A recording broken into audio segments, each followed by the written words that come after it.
Good morning, everyone. We're going to get started in a few minutes if you want to come in and find your seat. Thank you so much.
Good morning, everyone. Good morning. My name is Samantha White, and my pronouns are she and her. I am the volunteer host for today. I am grateful that we can gather together today in the spirit of fellowship and shared humanity. Whether you're a longtime member or a first-time visitor, here in person or joining on the live stream, we are so glad that you are here. We are truly fortunate to be in this community together, and I invite each of you to take a moment to reflect on what motivated you to come today and what you might gain from being here. And while you're reflecting, please also take a moment to make sure that your devices are silenced so that our time together is not interrupted. I appreciate all of you and your dedication and respect for this community and our speakers today. Okay, let's get started. Our first musical selection today is performed by Hannah Fry on violin and Amy Greenhalgh on viola, and their first selection is String Duo in G Major, First Movement by W.A. Mozart. Please welcome them.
Thank you, that was lovely.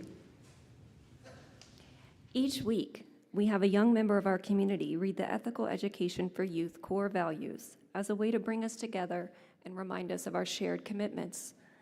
Today, Helen Schrank will read the core values.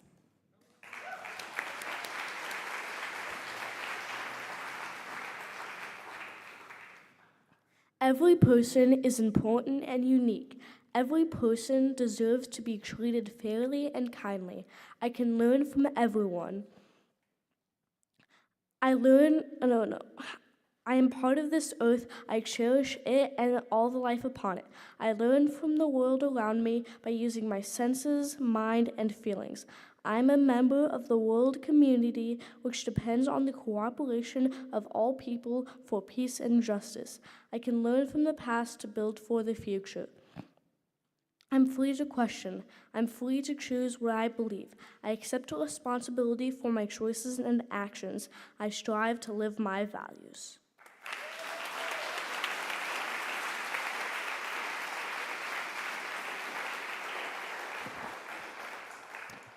Thank you, Helen. Okay. It is now time for opening words, when a member shares a little bit about themselves and about something they are involved in so that we can deepen our connections with one another. Today, we are welcoming Lance Finney with a reflection on his board service.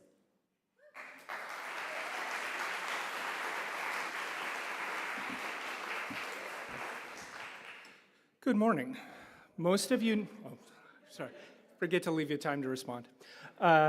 Most of you know me, but for new members and visitors, I use he, him pronouns, and my name is Lance Finney, as you would be able to see on my one name tag if I weren't all the way up here on stage. And this is the first Sunday in years that I've only worn one name tag, because I turned in my board member name tag on Thursday, when my 3-year term at the board ended at the annual meeting.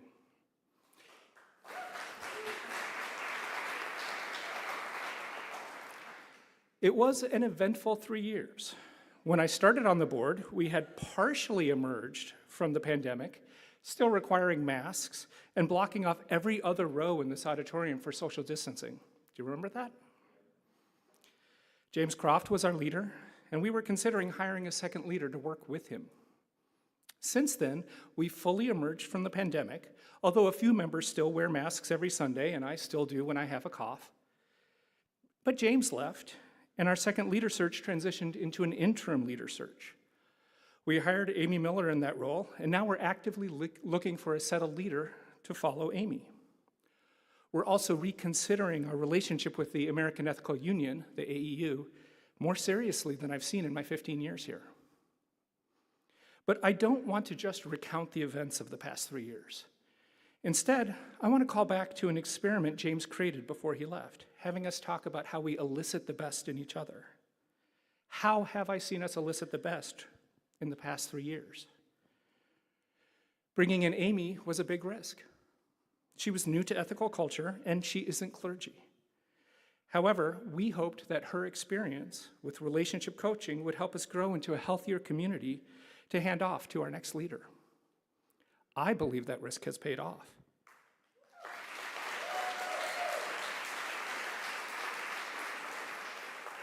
Hi, Amy. She's in the back. Amy has brought a lot of heart to a community that usually focuses more on the head, and she has been teaching us how to communicate more effectively as a congregation. From the board, I've watched Amy build a staff that works well together, supporting the membership as they always have, but with deeper collaboration than usual. Among the accomplishments of the staff, Youth Education Director Megan McCarthy, recently joined by Courtney Scott Camerata, has rebuilt the SEEK program that COVID nearly demolished. It's not as active yet as it was at its pre-pandemic peak, but as the parent of 2 kids in the youth group, I see a positive trend. Under the leadership of our new music director, Claire Minnis, we have a revived choir, added a new justice choir, and we have the best ethical band anywhere.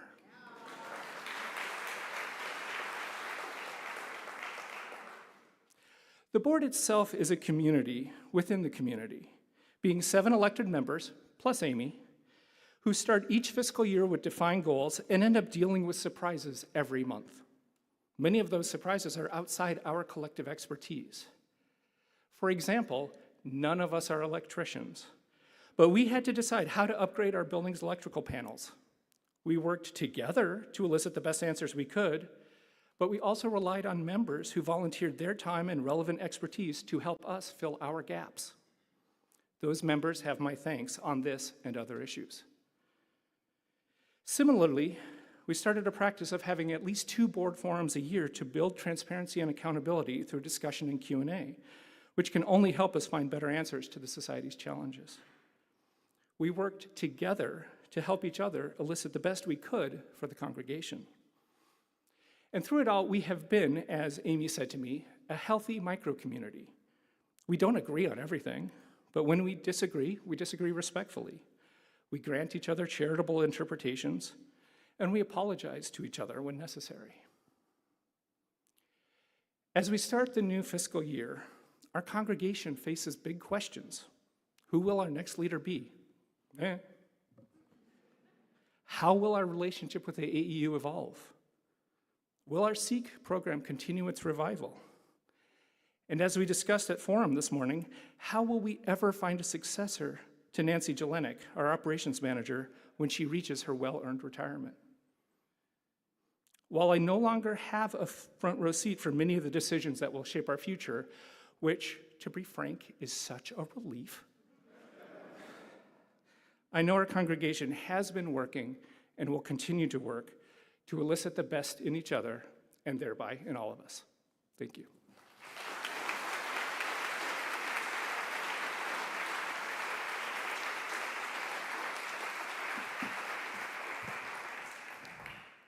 Thank you, Lance. I've truly appreciated serving on the board with you, and I'll miss your thoughtful leadership. If you are a member and would like to share opening words, we will happily get you on the schedule. You can connect with Amy Member or send an email to the platform speakers team. The team takes turns recruiting each month, so you may also be asked to give opening words. And as always, you are free to decline. Please welcome the duo, Hannah and Amy, back to the stage for their second musical selection. Or, you're already on the stage.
address, we will have 1 minute of mindful breathing.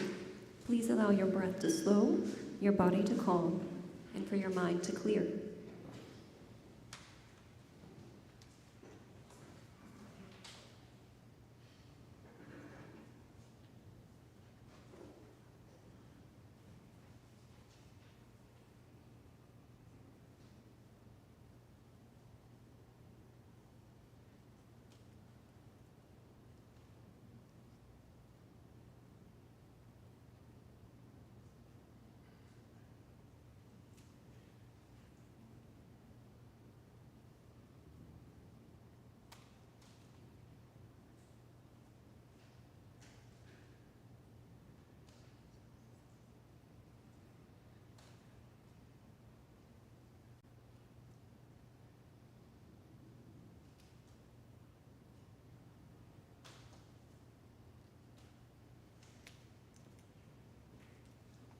Thank you.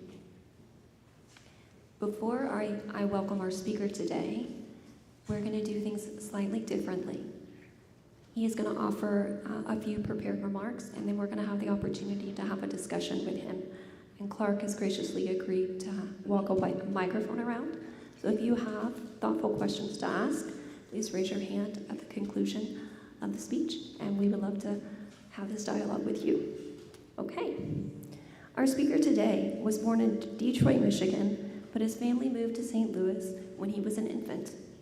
He attended Soldan High School in St. Louis and Antioch College in Yellow Springs, Ohio. He returned to St. Louis in the late 1970s and became deputy director of the St. Louis Deployment Authority. He later started a construction company and was the associate construction manager on the hockey arena,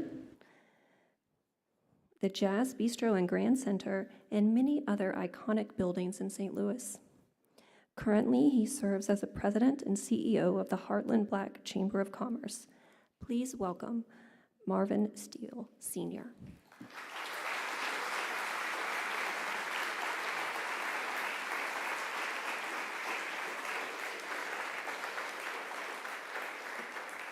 Wow. Thank you, thank you, thank you, thank you. I am delighted to be here. And I tell you, I've passed this building, as I'm sure many other St. Louisans have over the years, and didn't really have a sense of the ethical society. This is really my second time in this building. I stopped here a couple of weeks ago to drop something off, so I saw this interior, but didn't really see the people. I've only been in this building now maybe 30 minutes. And I can already sense something about your society, your organization, that there's some love and understanding here. There's a warm feeling here. And I certainly appreciate it. Happy to be here, happy to explore some things with you over time. I would be remiss if I didn't mention the fact that I have some friends, staff, family, all in this audience. They're sitting right there.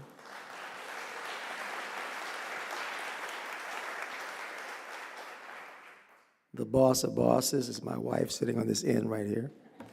This is Kathy Walker Steele.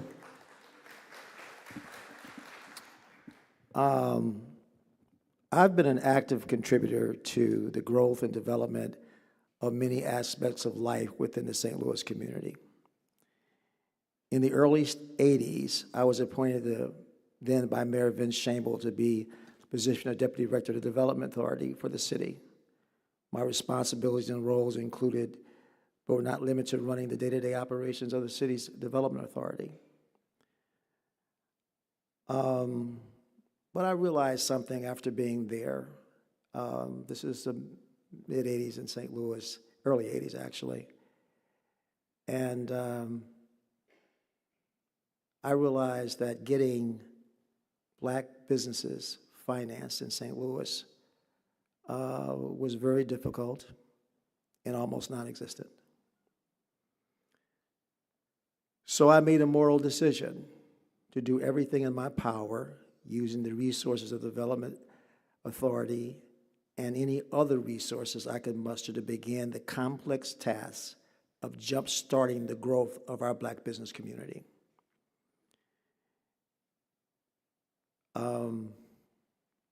I think for the first time ever, we were able to get financing for the people that wanted to start to participate in the Popeye chicken chains, the McDonald's franchises, all those kind of businesses, which we were able to do through leveraging the city's resources, and for the first time begin to create some wealth in our community and provide jobs for young people who were seriously challenged. The initial investment and growth of those owners of those chains created new wealth, new jobs. In the mid-'80s, I stepped away from the Development Authority to begin my own entrepreneurial journey. I purchased the second largest cab company in St. Louis while simultaneously starting a full-service general construction company. I did well in the transportation business, but as my construction company took off, I divested myself of the cab company to concentrate full-time on my construction business. The success of the construction company was unparalleled for a Black-owned business in St. Louis. Included among my firm's successes, many successes, or projects, were the installation of the 70,000 seats in the Dome Stadium, the completion of the hockey arena as the associate construction manager, the building of the First Baptist Church at Chesterfield, which at that time was the largest church being built in St. Louis, the Jazz Bistro in Grand Center. I hung that saxophone out there. The Kappa House, which is a major African-American fraternity, their house on Vanderbilt in the Grand Center area, and many other notable St. Louis developments. Later, we transitioned from construction to become a developer in St. Louis. At the same time, I was blessed to also become CEO of the Heartland St. Louis Black Chamber of Commerce. As our chamber leader, I am gratified to have the opportunity to again serve the Black business community in a way that I believe can have a profound impact on the exponential growth of this entire region. And part of what we're going to talk about a little bit today is that understanding that when we talk about expanding Black business, how important that is, but it's not just important for Black people and underserved people, it's also very important for the growth of this region. Yes, we are losing population in St. Louis. Yes, we have a perceived crime issue. Yes, our city's leadership has plans to right the ship. And I know if we work together, we can return to our former glory. We want to fly again. However, the formula for flight is speed plus thrust plus lift minus drag equals flight.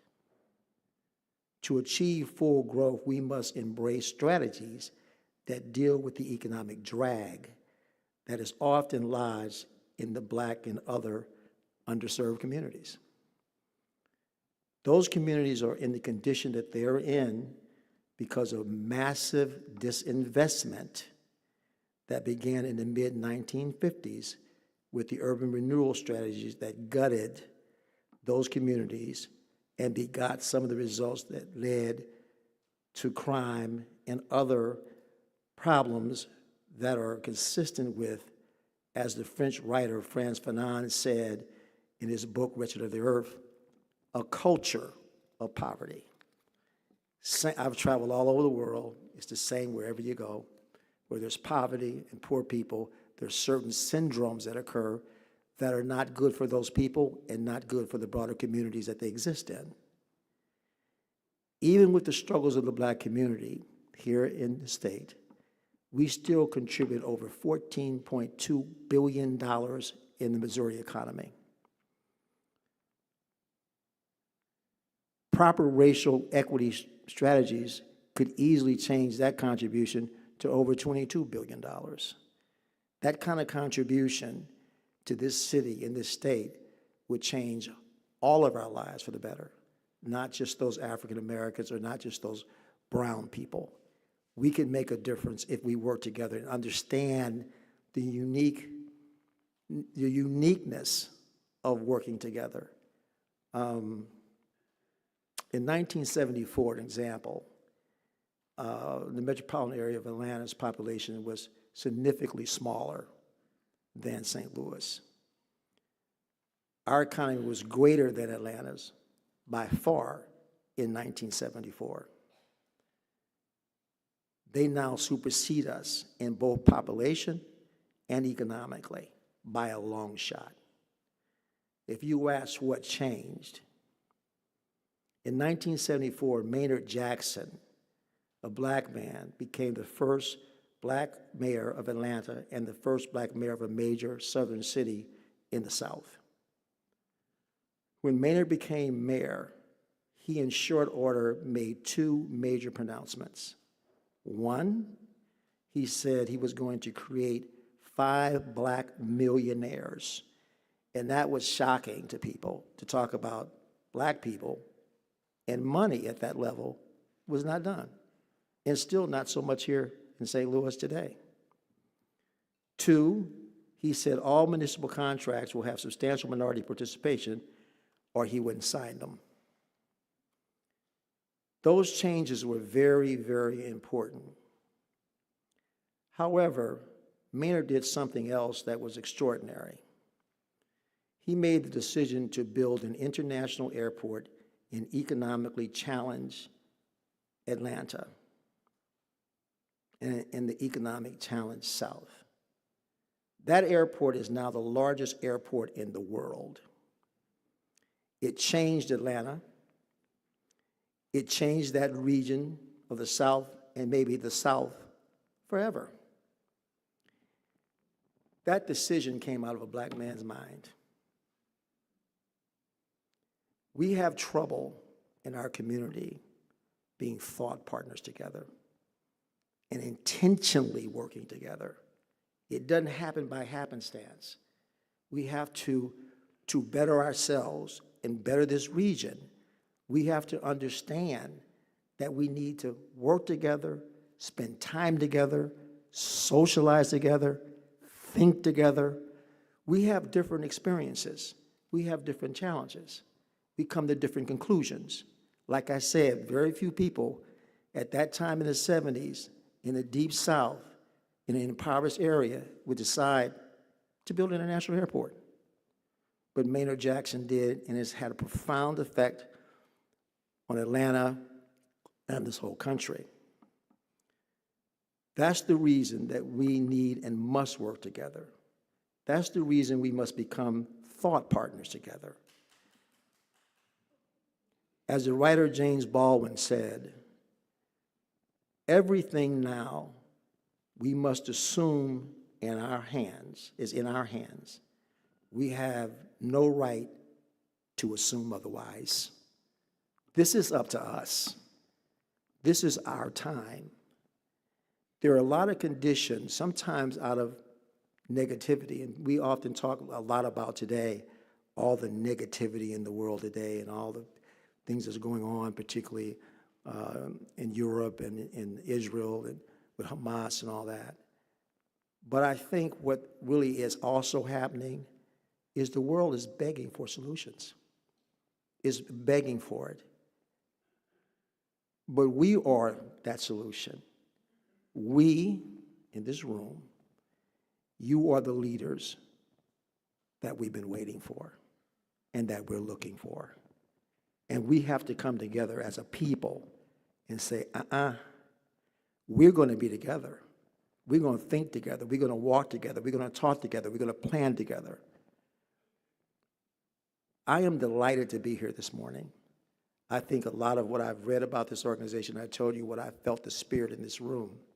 I'm glad to be here. It's a nice thing to do on a Sunday morning. But more importantly, I expect and hope that it means something to us to follow up and discuss and think through what you do and what we do and what these young people down here that I brought with me, what they are doing. This young lady sitting right in front of me, Kim St. Clair, she's a member of our chamber, and our chamber houses about 20 black businesses and a couple of other white businesses in our facility. And Kim refers to herself as an inventress. And she actually has invented a product. It seems simple, but the impact that she's already having and that product is tremendous. And it really is an informative piece of information.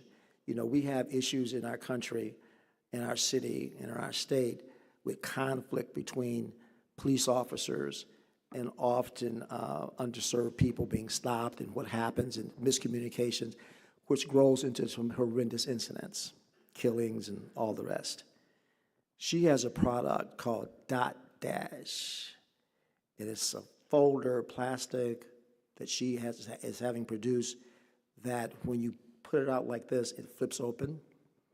It has all your information, who you are, what your insurance is, all those things, and also a piece of it that if you are challenged physically or mentally, there's a card there that says, be patient with me, here's my problem. If you have a medical issue, here's my problem.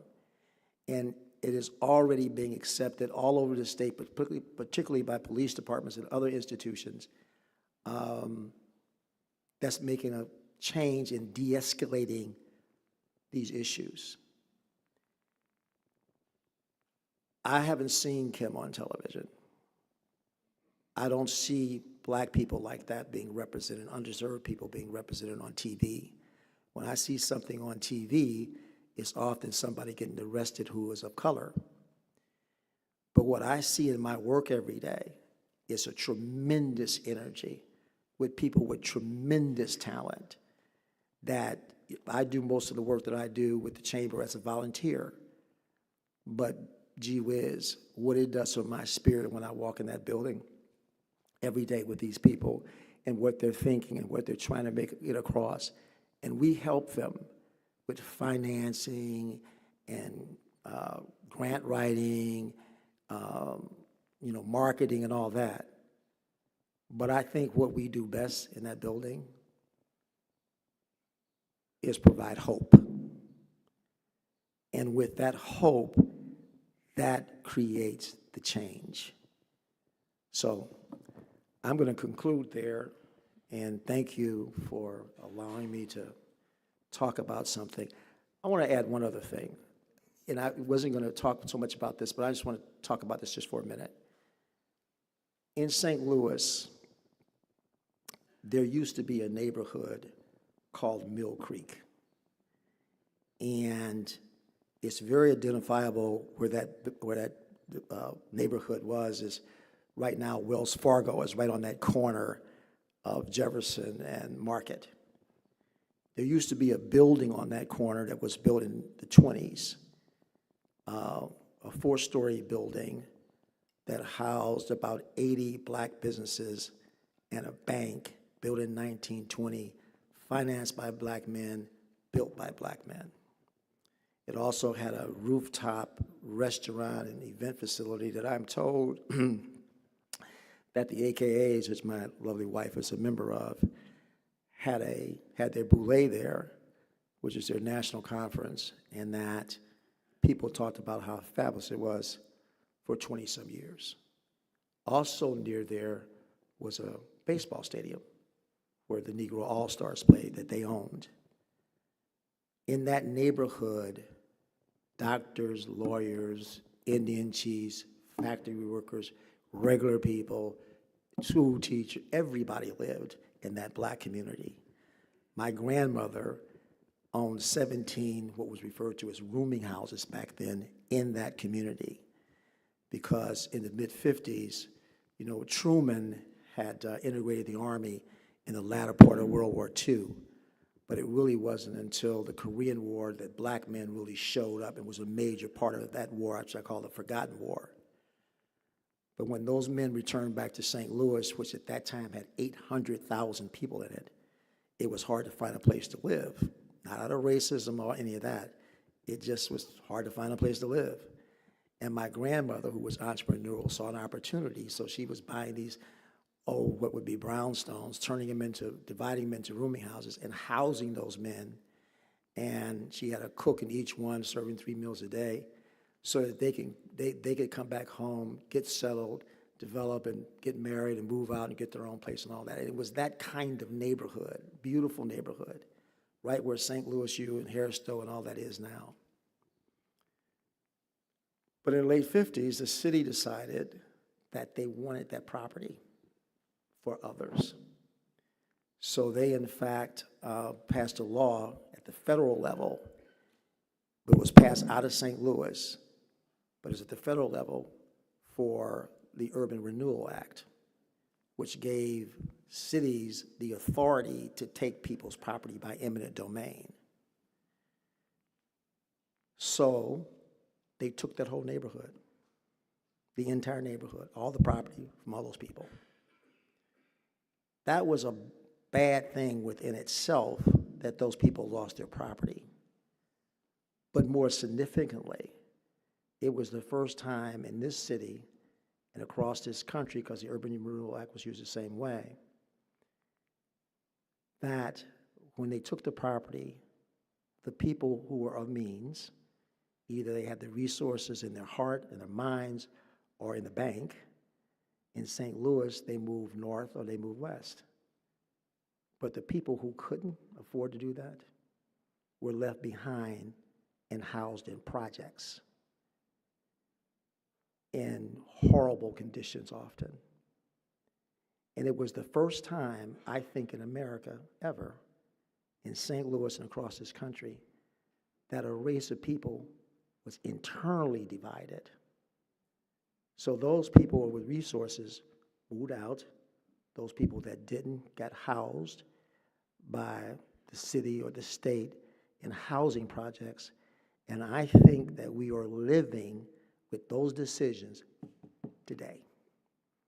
Some of the crime and all the poverty and all that began right there, and we haven't completely solved it yet. I mention it only to say that there are things that we need to understand about our past in order to determine how we're going to handle our future. Those kind of things should never happen.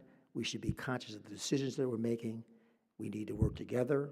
We need to be thought partners together and move forward. That's the reason we need and must work together. That's the reason we must become thought partners.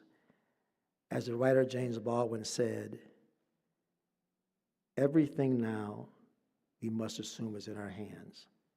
We have no right to assume otherwise. We all may have come here on different ships, but we must realize that we're in the same boat now. So I thank you for your time and your patience.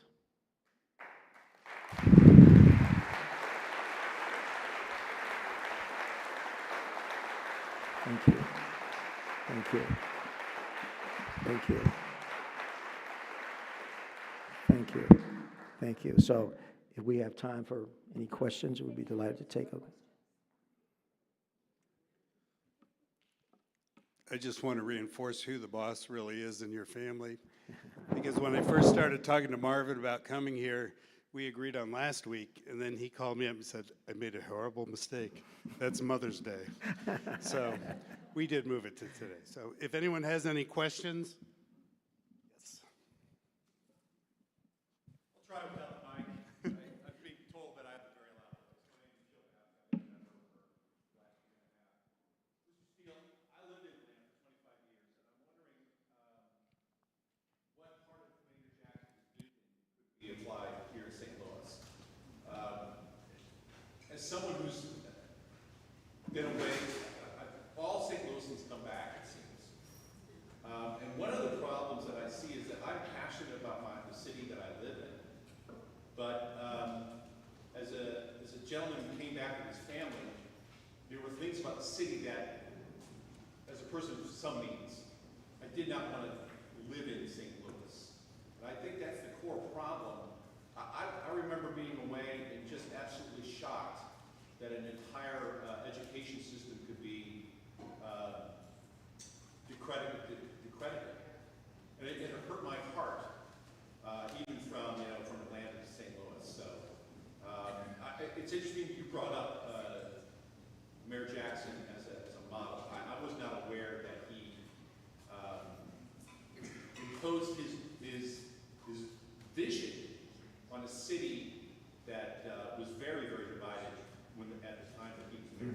open space?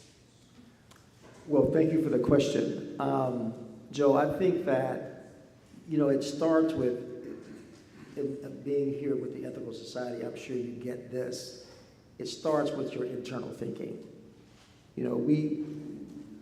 We have a habit in St. Louis that almost everything, there was a song, very popular pop song not so long ago called Blame It on the Alcohol. And the line in the sign, you can hear the person has done something dubious, and he says, blame it on the alcohol. Clearly knowing, if you listen to it, that that's not his problem. We often in St. Louis blame everything on crime. That's not our problem. Crime is a symptom of something. And we need to have the sense of us to analyze what that is. And what I know it to be is poverty and disinvestment. So, Joe, I can't really say specifically steps that you can take, but what I can say is that I can tell just listening to you, and you do have a wonderful booming voice. Get engaged. Come back to the city. Yesterday, the mayor of the city and an organization leader by the Greater St. Louis Inc. had a street party downtown. And I think it went very, very well. I wasn't able to attend because I had a previous engagement. But, I tell some of my friends, act like you own St. Louis. Act like you are a member of this community. Get engaged. Come downtown. Come to some restaurants in the city. And if anybody lacks any guidance about the where, my information, I think it's on your website. Contact me. I'd be delighted to be your host and your guide for getting involved with our city, because that's what we need. We need each other. I was talking to a friend of mine, and I'll be short because I don't have much time. I was talking to a friend of mine who's in the construction industry. Very, very successful. Very successful. We were friends for many, many years. And our children knew each other, and we did some things together with our kids and all that.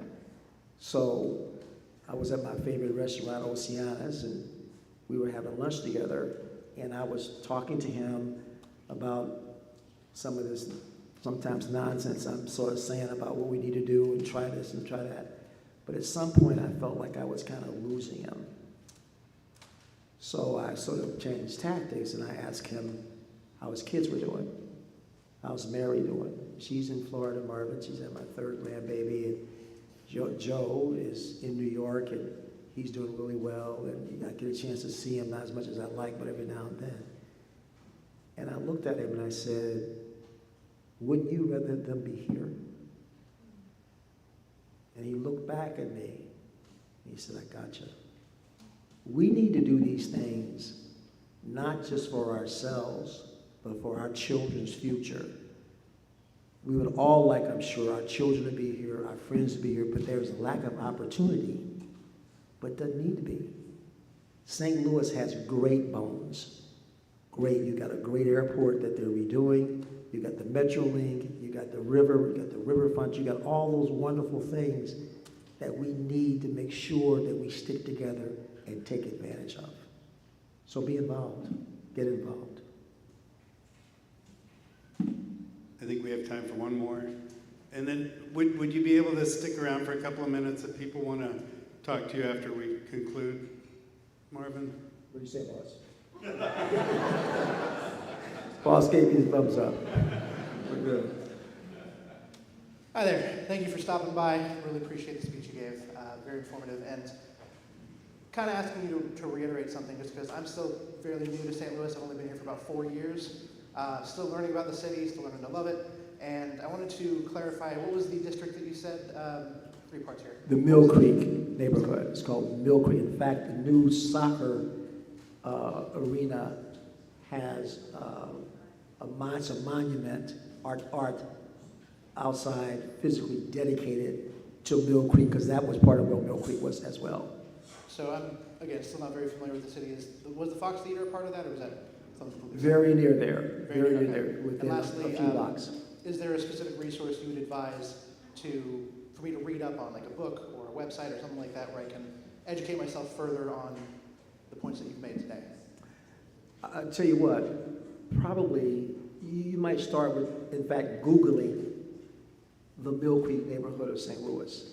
In fact, there's a young lady here that just did a book on it, and I'm going to be speaking at the Missouri Historical Society because they're very much engaged in trying to recreate some of that. The mayor's involved in it, but Google the Mill Creek, their neighborhood, and just follow your train from there. There's a great book, The Last Children of Mill Creek Valley. Exactly. By Vivian Exactly. Gibson. Yes. Really good. Exactly. Thank you, Mark. Oh, one more.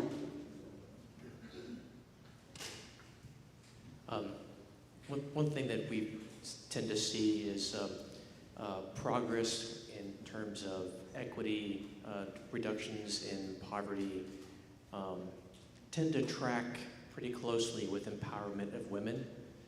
Have you noticed that in your career? Have you seen that same trend line? First of all, I think that's absolutely true. In fact, one of the things that I say that sometimes is misunderstood, Black women in particular are major drivers in this economy. I mean, major drivers.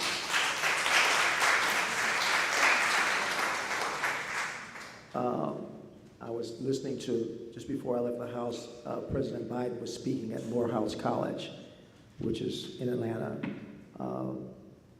Personal note, our youngest son just graduated recently from Morehouse School of Medicine as a practicing doctor now.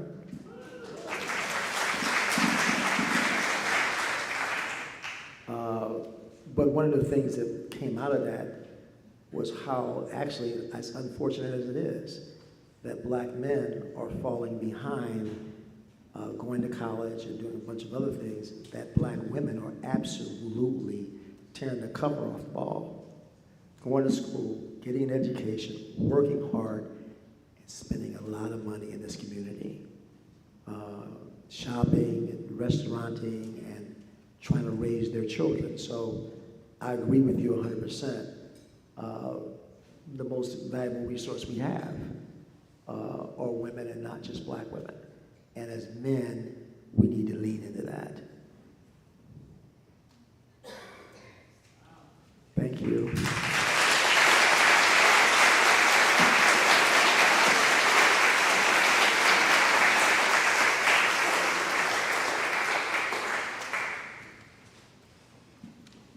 Thank you. And thank you for agreeing to stick around a few minutes after platform. The Welcome team will now take up a collection to support the society. We rely on the generosity of members and friends to ensure we can keep providing our many free programs. If you don't have cash with you today, you can donate at ethicalstl.org/donate or use the QR code on the screen. We appreciate anything you may be able to offer. If you are interested in joining the Ethical Society and becoming a pledging member, or you are a visitor and would like to know more about the Society, Membership Coordinator Courtney Scott Camarada will be available downstairs after platform to answer any questions you have at the Visitors Connect table. Thank you to everyone who participated in the annual meeting on Thursday. The board was thrilled to have 85 of your voices represented. For those unable to attend, Matthew Heil was elected to the board president role, Rachel Jones was re-elected as secretary, and Mary Ann Perkins was elected as a trustee.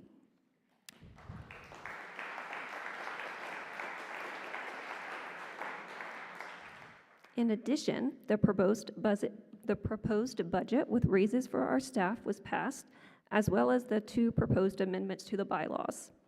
If you see Lance Finney and/or Kit Rogers today or in the next few weeks, please make sure to extend your gratitude for their exceptional service to the Society over the past 3 years. They concluded their board service gratefully this past Sunday, Thursday. It's Sunday today. Much appreciation again to all those who participated, and welcome to our new board members. We would love to keep you informed about future events at the Ethical Society of St. Louis. You may use the QR code to sign up for the weekly newsletter, check the Friends of the Ethical Society Facebook group, or email a relevant staff person or member. This is a vibrant place, and I hope you get involved and connected into the community in ways that feel good for you. I'd like to welcome Hannah and Amy back for their final selection. Theme was 7 Variations by Joseph Fodor.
Thank you so much. It really was just wonderful. And thank you all for being here today, for each other and for yourselves. I hope today's platform helped you feel more connected to one another and motivated you to implement the core values more in your day-to-day life and get involved economically in our community. I invite you to spend more time in community today, greet someone nearby, or head downstairs to the Becker Room for coffee or tea and conversation, or stick around here for a few minutes to speak more with Mr. Steele. If you don't know where the Becker Room is, just follow the crowd down the stairs. I hope you all have a really great rest of your week and an even better the rest of May.